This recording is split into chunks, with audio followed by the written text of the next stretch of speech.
Just be calm, just take it for what it is. They're going to get their opportunities this game, I think. And I think, the main goal is to maximize on those opportunities.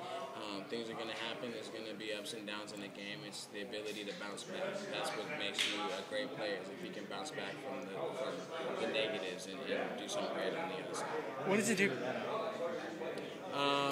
My first 2 balls last year I dropped, and I was kind of down on myself, and I wasn't really into the game anymore. I was like, man, I dropped my first 2 balls, this is all bad, and then the next ball I get was a touchdown, So that's one experience that they can learn from, is that one thing with Keith is he's going to hit the open receiver, no matter if you drop 2 or 3 or 4 balls already. If you're open, he's going to give you a chance to make something happen. Talking about Keith, the difference from last year to this year at this time. He's excelled tremendously. He's had a good offseason working every single day, and I've been right there working with him every single day. So that camaraderie between us two is going to be something that's going to be real good. And he's just, taking that next step, like we all keep saying. And I think he's ready to do great things this year too.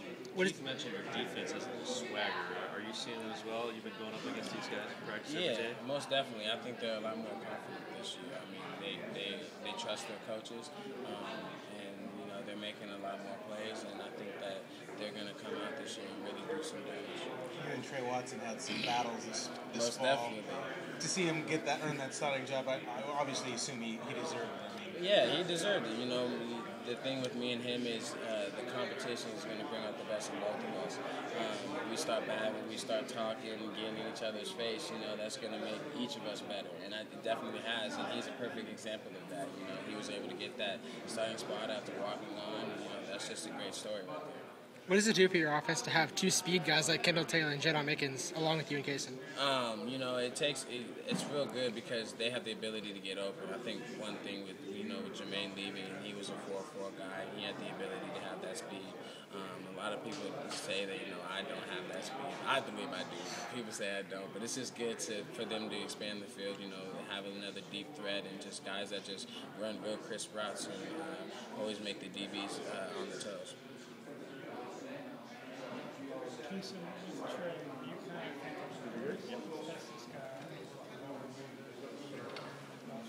Yeah, me and Trey had a little history. I worked with him at a 7-7 in LSU, or not LSU, Vegas, and I saw his talents then, so I knew about him and I knew what he was capable of doing. And I think the coaches were starting to see that. And I felt like if I was able to challenge him, then that would bring out the best of his competition and to see how much of a player he actually is. Is it hard not to look past?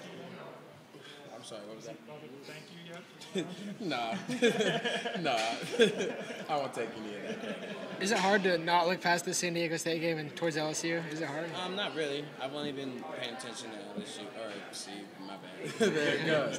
At San Diego State, like Sark keeps saying, we're taking it 1 week at a time. And that's the one team we're focusing on because, a lot of people were scared last year when we almost lost to Eastern. And that was just going to be a game that we're supposed to handle pretty soundly. We don't want that to happen this year. We want to, do what we're supposed to do, play a great game of football, UW football, and then we can worry about LSU next week. What have you seen on film about Washington, the DB from San Diego State? Have you seen film on him? Say that? That's Leon Washington? Or oh, yeah. McFadden, yes. I was going to say that. I was like Washington. Keith High School. Keith High School, yeah. He's a good player, a solid player. They said, I think we were recruiting him and decided not to recruit him at the last second. But he's a good kid. I think it'll be a good challenge for our receivers for week 1. Because we're going to be going against guys like that all year round.